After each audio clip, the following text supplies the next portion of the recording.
Michal, okay. Michal Fernandez, yes. Oh, some people are watching by Zoom. Okay, very good. Sounds good.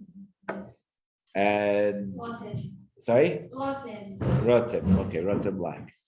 Okay, so we're not going to wait for anybody else then. It's a little cold. I'm still in my coat. If it gets warm, well, it's fine. I'm actually comfortable, even though I'm in my coat. So the Maimah Basi Lagadi, was anyone not here in the last class with Rabbi Greenberg? Yes. Okay, so Rotem is going to explain to you what we learned till now. Me? You said you learned it. You're excited. Come. Okay, so the Maimah speak about Hashem was here. Yeah, I see. Go ahead. Hashem was here, the Shekhinah was here, and since Achet HaRishon, first sin, Hashem took himself from his word to Rakia. Right. So Hashem started off in this world, and then Hashem left this world slowly, level by level by level. Right? Go ahead. Why? Because of the sins of right? Because of the different sins that were done by each generation, and then we bring him back. Right. First, Moshe brought him back. But still, the Jews sinned again, and now we're bringing him back. We're bringing Hashem back to this world. Okay, that's very good. Okay, that's a good start. And what's this based on? You know, obviously, this is the Maimah. We're studying the Maimah of which Rebbe? Our Rebbe. But it's based on the Maimah of Rabbi Eli Cohen, the previous Rebbe, Rabbi Yosef Yitzchak. Yes, that he said. That he wrote, it was a Bible which the Rebbe had actually said earlier, but he wrote it to be given out and studied on the day of his, which became the day of his passing, Yud Shvat, Tafshin Yud, which is, okay, I'm coming back now.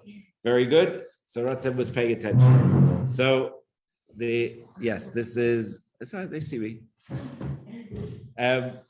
So this is the Bible that the Frierdiker Rebbe gave out to be studied on Yud Shvat, Tafshin Yud, which is 72 years ago, right?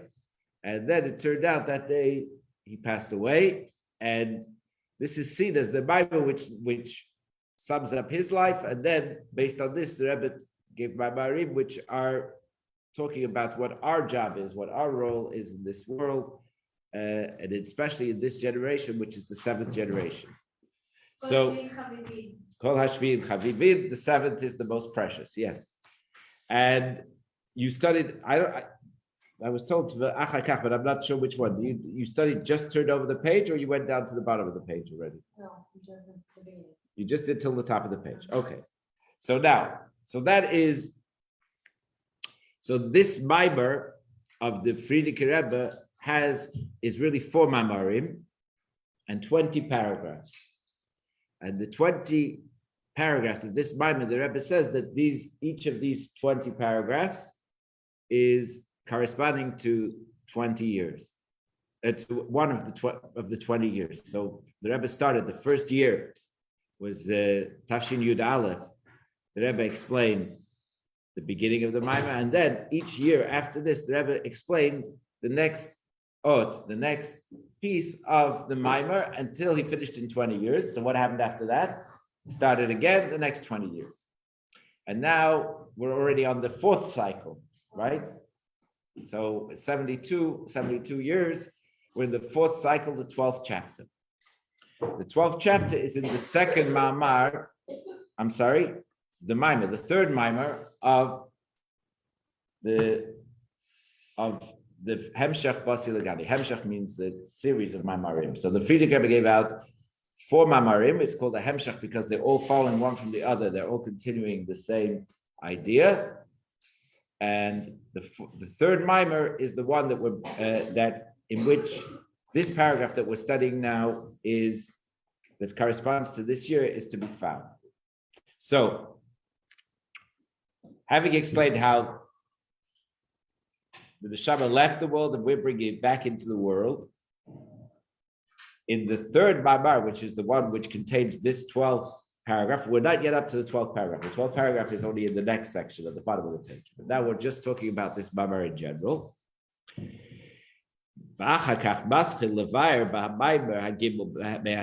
So he begins to explain in the third mamar of this hemshech, this series of four mamarim, as the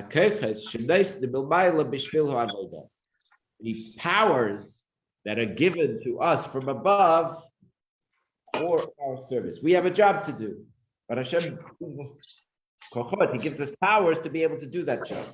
What are the powers? We're back to Aleph. Yeah, probably mute if you're making a little bit of noise. Yeah. Yes. Don't know. Okay, good. So, so the powers that were given to help us do our work that we have to do in this world. So he begins, so the introduction, which is Sif Yud Aleph of the Frierdiker Rebbe's Bible, he explains that that through the service of tzava, which means a few different things. It means army, it means tzava is a tie, and tzava is also a blend of different colors. And all of those that come into play. So the Aveda of tzava that we do, tzava is a Hebrew word, tzava means army. Through the service of tzava that we do, Nimshech Hashem Tzavakos, we bring down from above Hashem's name, which is the name, holy name, which means heavenly hosts. The Shem Zeh, this name, Tzavakot, the name of Hashem, is Moreh al Hanitzachon HaMilchama, al Nitzachon HaMilchama. This demonstrates victory in battle. So we're drawing down from Hashem something that's connected to His power of victory in battle. Do you have a copy of the Bible? You won't. So, I'm sure where to follow it. Ukemaimer, as it says, this is from the Medrash. Hashem says, when I fight against the evil, that's what I'm known as well. So that's the name of Hashem, which is associated with Hashem overcoming evil and fighting the battles. Shehu Inyan HaMilchama. This is the idea of war, as it says, Nama apum char belechel. Nama is bread. Afum char belechel, we eat by the sword. In order to lechem, to get bread, which is sustenance, which means obviously for different things for Hashem, it comes about through the sword, through fighting, as we'll soon see. What are we talking about? Hamilchama sheyesh l'kol echad miYisrael lichyes ba'elam hazeh. The battle that every single Jew has getting through this world, durchgehen die Welt, as he says in Yiddish, to get through the world, al pi Torah u'mitzvahs. To be able to get through this world fulfilling Torah and mitzvahs, and to make this world a dwelling place for Hashem, that the world should be. What does it mean, a dwelling place for Hashem? When we fulfill Hashem's Torah and mitzvahs in this world, this makes the world a godly place, and then Hashem can feel comfortable here, right? So we give it a very simple example. You light Shabbos candles on Friday night, sitting on your dining room table.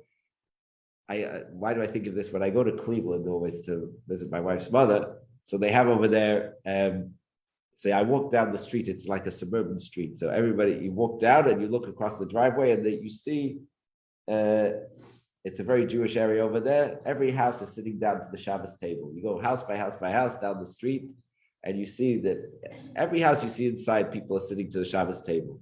And it looks so serene, so beautiful. It's Cleveland. It's a suburb. It's a suburb of Cleveland, so it's like a little bit out, called University Heights. So it's like it's like regular America. And all the houses are separate, and you walk down the street, and every single house, the family's sitting down to the table, the candles are burning. It seems so beautiful, so warm, so peaceful. So that's what I think of when I think that we're doing Torah mitzvahs, and it makes the world a godly place. You see the godliness that's visible there. So that's what Hashem wants. But to get there, it's a battle. It's a fight. There's all kinds of pressures. We have to earn a living. We have to pay our bills. We have all kinds of temptation. So that's the fight. So to overcome the temptation and to do what Hashem wants from us, this is the battle. And if we're successful in the battle and we bring godliness into this world, this is the bread, Hashem's bread, right? That's what Hashem appreciates. And then, but it comes about through a war. And he explains the B'milchama Yeshnam Beis Efanim. That in the Bible of the Frierdiker Rebbe explains that there are two kinds of war. There's a milchama b'shvil lishpei shvi v'lavuz baz. Sometimes a king takes his people into battle because he wants to capture captives, and he wants slaves, and he wants the riches, the wealth of the country that he's that he's conquering. And then there is another kind of war, milchama b'shvil hanitzachim sheyi karatzon hamelech. And sometimes the king just wants to expand his power. He wants that everything that he wants to take over because he wants to be in charge, and he wants that things should be his way. And this desire that the things that he should rule over another country, it reaches very deep inside the king. It's from the essence of the king. So because it's so deep inside him, there's no calculations. It's above all reason. You can't say why he's doing it this way. Why? No, I want it. That's it. I want it. We also have things inside us that we want it, and we don't know why we want it, and we'll go for it, even though it makes no sense at all. But Hashem has. Why does that exist in a bad way, but sometimes in a good way? Because this is how it is by Hashem. So just as it is in the service down here in this world, the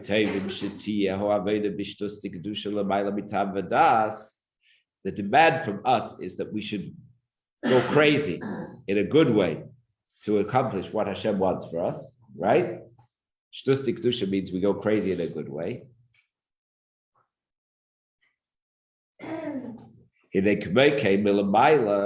So because Hashem wants this from us, from above, he gives us he gives us crazy powers. He gives us abilities which are completely beyond what we really should be able to do. Right? And the example is given of a war, a real war between two nations. The king, the king opens up his storehouses to the most precious things that he has, right? That are hidden and locked up from generation to generation. He inherited them from his father, from his grandfather, from his great-grandfather. In England, it's also the grandmother, because there was Queen Victoria and Queen Elizabeth before. But, they have over there these treasures that are hidden in the vaults that are no one ever sees them, some of them. Some of them you can go inside and see, but some even that they don't let you see. And these are the treasures of the kingdom. And normally the king keeps them hidden, and he's not going to give them up for anything. But when you can come inside, somebody's leaving. The treasures that are hidden inside. Oh, okay.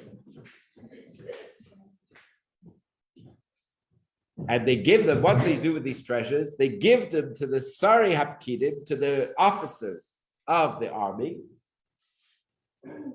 Shehem Pekidei HaChayil, who are over the soldiers, but v'hakavana b'zeh heim anshe HaChayil, even though it's given to the generals, to the colonels, to the high officers, for them to do it, for them to receive it, but they're not getting it just to hold on to it. The idea is they give it out to all the soldiers. They're spending this money to give the best weapons and the best guns and the best artillery and the best swords and the best to be able so that the soldiers can be successful in this battle. Because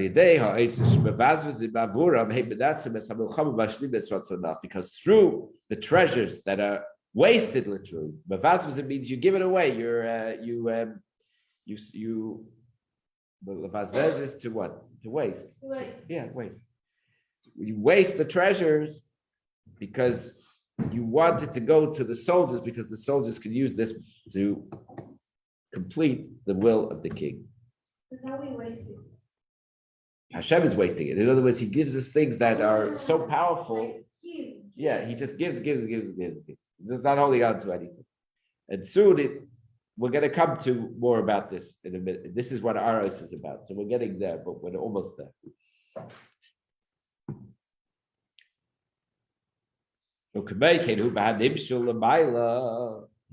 So too it is with the Nimshal means, what the Marshal is talking about, the equivalent above.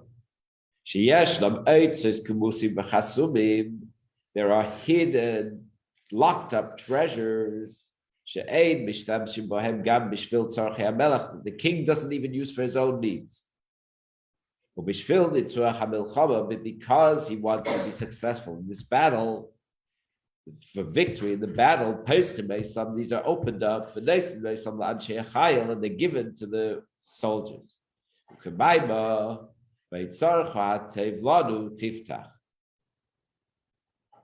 Your treasures, which are good for us, open up. Now, this is an interesting thing. The recipient feels that he's getting good. Now, what does this mean? There's a tefillah which we say, I think on Yom Kippur and also on Hoshana Rabbah, where we say, which literally means your good treasures you should open for us. So I'm forgetting that which of the Rabbi, but one of the Rabbi, I think maybe the Rabbi Rashab explained that when it says your good treasures, lanu tiftach, you should open for us. Yeah, you have to read it differently. He says, don't read it open for us. But lanu tiftach, open up the treasures in a way that we feel the good. Everything Hashem does is for good, but a lot of times we don't feel the good. And the Rebbe says, no, we want it to be the good the way we know that it's good. That sometimes a person is challenged by challenges in life, and as well, people struggled, and the struggle itself was ultimately to their benefit, but that's not what we're looking for. We're looking that we should feel the benefit, that we should have everything that we need in the best possible way, to be as comfortable as possible, to be able to serve Hashem out of comfort. And this is the bracha that the Rabbeim are asking for us. They're telling us to ask for and asking for us. And this is when we talk about it, that Hashem should open up the treasures for us, the soldiers, that we should be successful in battle. It's that we should feel that we have everything we need. We should be comfortable. We should know that we have everything we need. So this is the prayer, and this is what the Rebbe says is happening in our times. Even though from themselves, from their they're hidden and sealed up. That till here. That's what is in the beginning of the mimer that this mimer is based on. But now we're going over to the 12th section, which is the one for this year, which comes right after everything that we studied till now. Okay? You're on top of what's going on? Yeah. Okay, good. I'm sorry, I didn't write you in the attendance. What's your name? Sarah Cornblatt. Sarah. You're on here? Oh, yeah, Sarah. Just a stowaway from the winter program. Oh, you're from Winter. Okay, so Sarah. What's the last name? Cornblatt. Cornblatt? Yeah. Cornblatt. Oh, good. So now this is the Maimer Basi Lagani of our Rebbe, and this is the 12th year from the passing of the Frierdiker Rebbe, which now is 60 years ago, right? This was 60 plus 12. So it's the 12th year from the passing of the Frierdiker Rebbe. The Rebbe is explaining now the 12th chapter of the Maimer Basi Lagani. And here he explains, so this is so everything we said till now is the general introduction to the Hemshech. And from now on, to what now is going to go on, everything now in the Maimer of the Frierdiker Rebbe, this chapter and the next few chapters are going to explain now the Frierdiker Rebbe is going to explain, and we're going to study now through the eyes of the Rebbe, what is this great treasure? What are these powers that are given to us from above? So everything now in the Bible is going to talk about that. And now it continues in Sif Yud Beis in the 12th chapter. So now we're in the 12th year of the passing. And he explains in detail what is this treasure from above. That as we understand it from the mashal, from the parable that's given about the king and the giving out everything for the war, that there are hidden treasures, from generations past, which are extremely valuable, that the king is particular about them. He, as Shalom would say, he holds on to them. He doesn't let go of them. And he never would open them forever. Even not for his own needs. And that is because they're more precious than the king's needs. We haven't explained yet what the king's needs are. We haven't explained yet how they're more precious, where they are, what they are. But this is based on the mashal. This is how we understand it should be with regard to Hashem also. Only because of the need to be victorious in the war, we open them up. So that's the base. That's where we are. And now we have to understand what is this treasure above? And how is it possible by Hashem that should be something that's even more precious than the king's needs? On the other side, in order to overcome, to be victorious over the opposition, and that we open up even these treasures. How is this possible? So in order to explain this treasure above, maybe the Frierdiker Rebbe brings the Maimer HaTikunei Zohar, the Maimer, the saying of the Tikunei Zohar, where it says, Oir Ein Sof, the unlimited light of Hashem, L'mayla Ad Ein Kates, up without end, U'Lamata Ad Ein Tachlis, and down without also any end. I don't know what the difference between Kates and Tachlis. Kates is an edge and Tachlis is a purpose, but it goes all the way up and all the way down. Yes?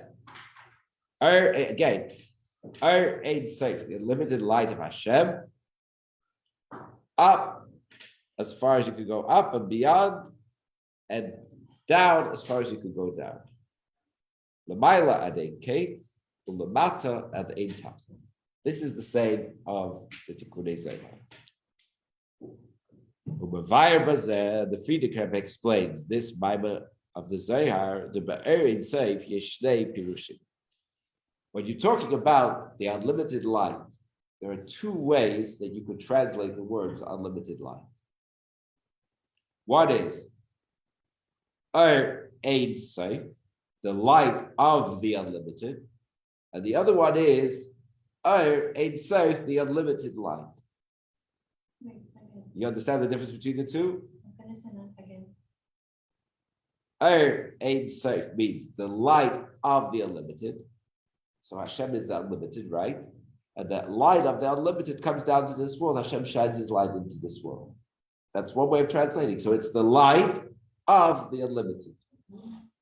The other way to translate Ein Sof is that the Or is Ein Sof. That the light, unlimited light, the light itself is unlimited. Okay? So Echad, the first translation is Shehu Shel Ein Sof. It's the light of the unlimited. Base. The second translation, Shehu Atzmehu Ein Sof. The light itself is unlimited. And here in this Hemshech of the Maimah of the Frierdiker Rebbe, Mevayir Kepirish HaBeis. He explains it according to the second view, that the light itself is unlimited. In truth, when we say unlimited,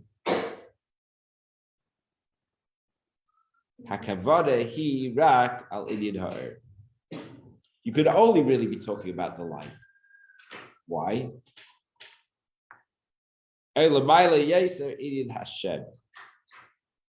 Or if you want to talk higher, the name of Hashem.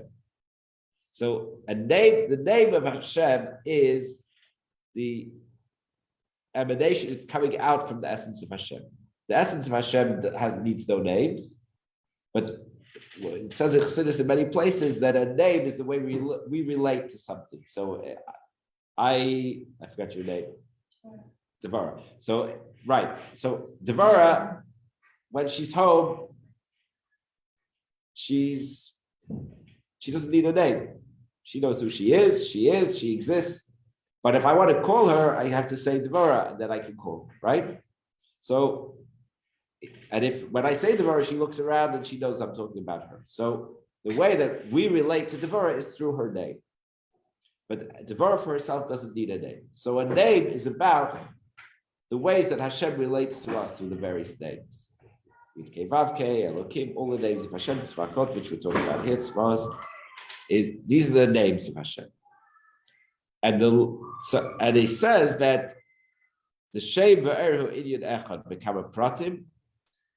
Name and light are one thing. When we're talking about Hashem, it's very similar. We're talking about the name, we're talking about the light.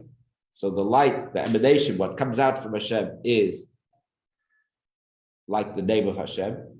One of the ways to explain it is that when Hashem, everything that is done in the kingdom, I'm from England, so I use this example. On every box of cereal, it says "Purveyors to Her Majesty the Queen." Right? On every mailbox, there's a royal crown. It's the royal mail. Everything, the whole operation of the kingdom is done in the name of the king or the name of the queen. This is the way that the country is run, in the name of the queen. The queen doesn't do everything, but it's all done in her name. So the entire operation of this world, it comes out from the Shem Hashem, from the name of Hashem, the various names. So it's done in the name of Hashem. The light that comes down into this world, this is, again, it's the way we relate to Hashem is through the light, the creative light. So when we say Ein Sof, we're talking about that. We're talking about what comes out from Hashem, because the essence of Hashem is avaloi ala atzmus. Ein Sof is not talking about atzmus. Unlimited. When you say unlimited, you're not talking about the essence of Hashem. Why not? Atzmus, the essence of Hashem, it's not that he has no end. He has no beginning. He's the first cause. He made everything. Nothing made him. So when you say Ein Sof, when you're talking about the essence of Hashem, you're not really saying anything. Right? Because there's no beginning. Because he has no beginning. He's the Isa of Pelach Harimai, as it's written in the Sefer Pelach Harimai. Uveyedes Elam is another Sefer. Bagdama in the introduction. Umuva Belakutei Torah Pashas Pekudei, and the Alter Rebbe brings it in Lekutei Torah in the center of Pekudei. Shari Sichlim Hanivdalim. There are different creatures, or Kalashan Hamuva B'Makam in another place it says Kama Me'Hanivroim, many of the creations Yiu Nitzchiyim B'Ratzon HaBeirah can be everlasting if that's the will of the Creator. So Hashem could create angels, Hashem could create even the planets in such a way, the sun, that they should be everlasting entities. Hashem could create something that's everlasting, that has Ein Sof, that has no end. So, to refer to Atzmus as being Ein Sof is not really saying anything. If you really wanted to describe the greatness of Atzmus, you would say Ein Lo Tchila, it has no beginning, right?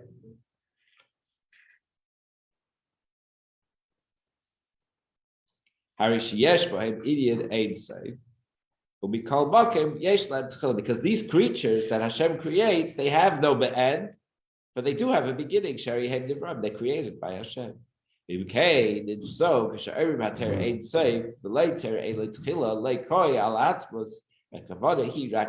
when we use the terminology Ein Sof, we're talking about the light.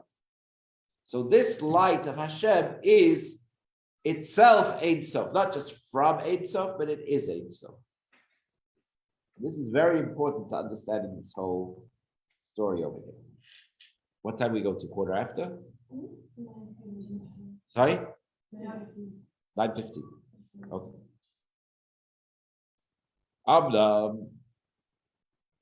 But כשאומרים שהוא למעלה עד אין קץ ולמטה עד אין תכלס, שאין בו שום הגבלות,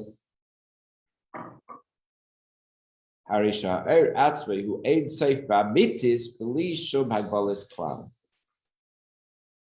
So when we say that the unlimited light goes all the way up without any beginning, and it goes all the way down without at ein kates, without as far as you could go and beyond, right? Again, I don't know how you translate it. At ein kates until there is no end, right? Literally, right? So you can go all the way up with no end, and you could go all the way up without any finality. L'mala at ein kates, l'mata at ein tachlis. We're saying something that's more than just ein sof.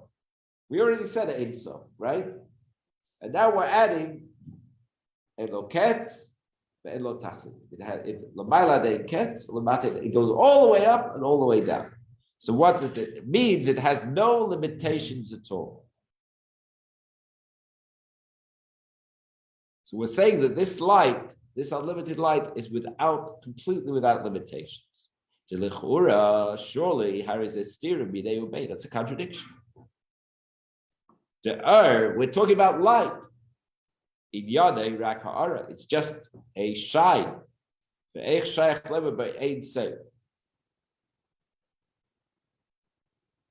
So how is it possible to say about it that it's unlimited? Has no limitations.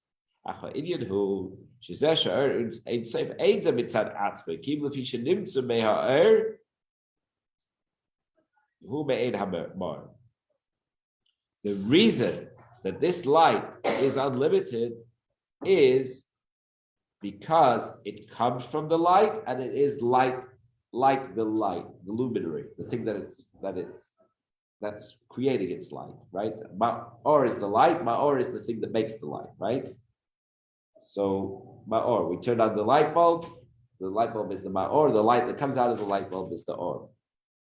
So when we say that the light is unlimited, so first of all, it is limited because it's a light which reflects something. So it's limited by what the thing that is reflecting.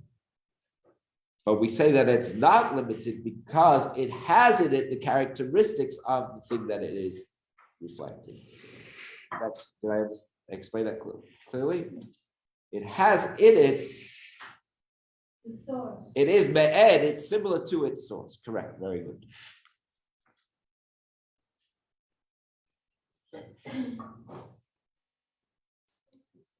Because we know there are two ways that emanations come out from something. One is light, and the other one is flow. The shefa, flow, when flow means that actually something comes out of the source and goes to the recipient, right? So for example, he gives an example. There's a pasuk that says that the flow of water will cover you. If water comes out from a spring, the water itself has substance. It is something. So it went from there to here. Right? But light, light is only a shine from the sun. So it doesn't make any changes to the sun at all. When the light comes out of the sun doesn't care if the shade is closed and the light doesn't come into the room, or if the shade is open, the light comes into the room. The sun is itself. It does its thing. And so, an example, a teacher, right? You can have a teacher who stands at the front of the class and just talks and has no interaction with the students. The students sit and they either get it or they don't get it. Or you have a mashpia, somebody who tries to tailor the conversation to match the recipients. So I don't know which one I'm doing, but that's for you to decide. But I'm trying to at least read your faces to know if you're following or not following. But so this is the two kinds of ways that I can give over something. One is I give you a cup of water, so I take the water from me, and I give it to you, or I can pour it for you, or I can shine a light, and you see, but I lost nothing.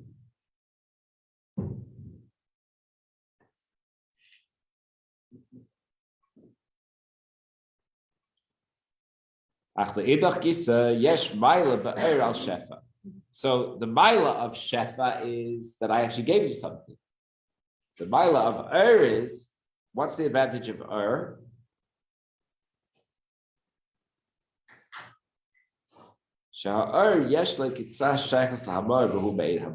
the light remains connected to the source, and it has the characteristics of the source.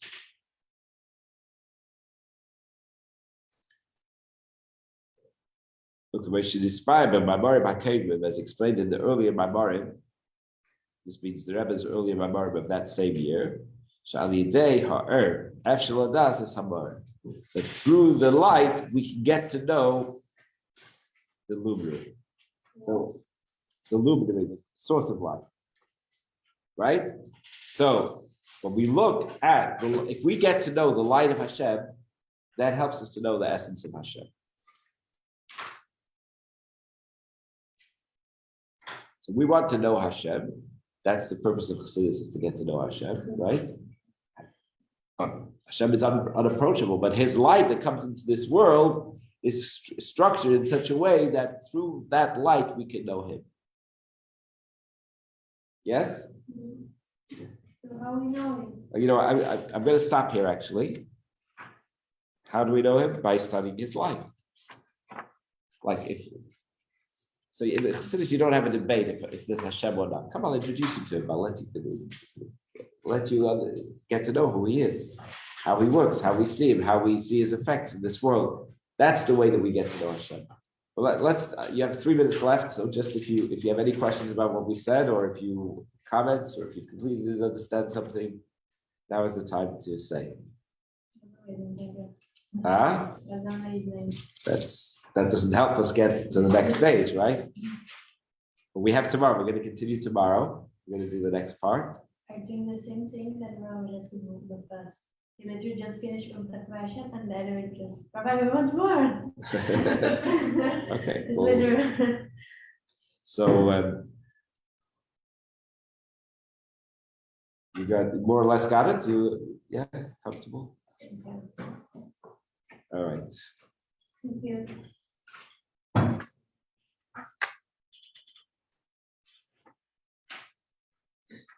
Anyone on the screen have any questions? You could unmute yourself and say something.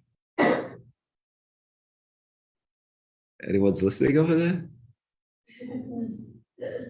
I don't know. Nobody's showing us. One person is showing us themselves. Is that no, it's just a picture. Nobody's actually showing themselves. They're only. It's always blank. Yeah. I want to say hi. Thank you so much. I really enjoyed it. Thank you. Jada, okay, very good. Anyone else want to comment from the Zoom?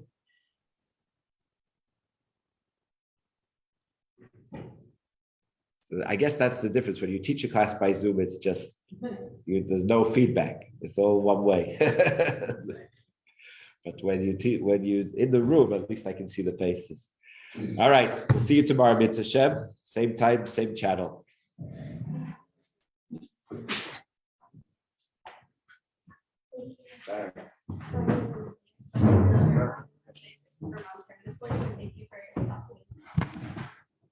Okay, that was probably fun.